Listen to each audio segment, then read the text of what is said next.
Hi, it's Michael Pilarski with another Friends of the Trees Botanicals video. And it's February 14th, 2023. So happy Valentine's Day to all of you people out there. And here we are today doing our early spring cleanup. So we're just in the process of doing our main spring cleanup. Over last week we started, and we'll do it for another week or so, and then the job will be done. And so that consists of taking off all of the crop debris, like this horehound here. We're going to be harvesting it, so we can't have all this dead wood here, so we trim it down to a nice tidy bowl shape here, so that when we come to harvest it, it'll all be nice stuff coming out of that. So all this debris, and we leave it on, just a point is that we leave a lot of this stuff on during the winter because it provides habitat. But if we have too much habitat, then we have slugs and vole problems, and that's why this is a duck fence going up here, and so we're running ducks down through here. So we have a certain amount of cover here for habitat for good guys, but it means that we also have habitat for bad guys. So in this case, the ducks are going to help us clean that up. So here's our pile of all the debris. This is this year's debris pile so far. It'll be twice as big by the time we're done. And we're using it in an area that had too much comfrey. So we're going to leave this here for 2 years and then dig it up, and we expect that the comfrey may have carried for 2 years of being under a pile. We're not quite sure about that though. Stay tuned. But so this pile is also going to be preparing the ground for whatever comes next. It's going to extend all the way over to here eventually. And so this is going to be much bigger, and I'll show you why. So the debris pile has a number of uses. One, it's a habitat for good guys and good gals, all the creepy crawlies that are, and it breaks down as a source of fertility. Eventually it all goes back into the system. We don't waste nothing here. Everything stays in the system. Taxing it just a little bit. It's one of the funner jobs on the farm. Kind of like a trampoline. Okay, so the other thing we're doing in the spring is we're doing our spring dandelion dig. So right now, anything that's big enough for a crop, a lot of these are on the small side, so we'll let them live. But if they're in the way of the crop, or they're already harvestable size, we did $3,000 worth of dandelion last year in our pathway.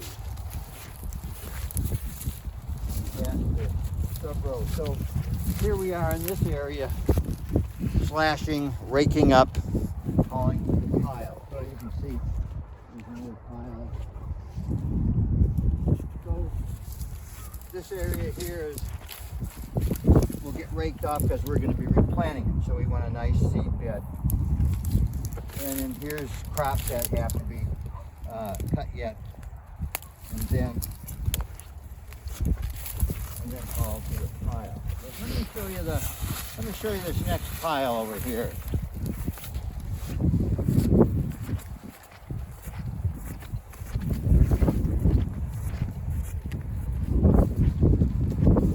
Maybe we should call this video Debris Piles in the Garden. So this has been here 3 years. It's got a lot of woody material in it. It has raspberry canes and prunings from shrubs. And so,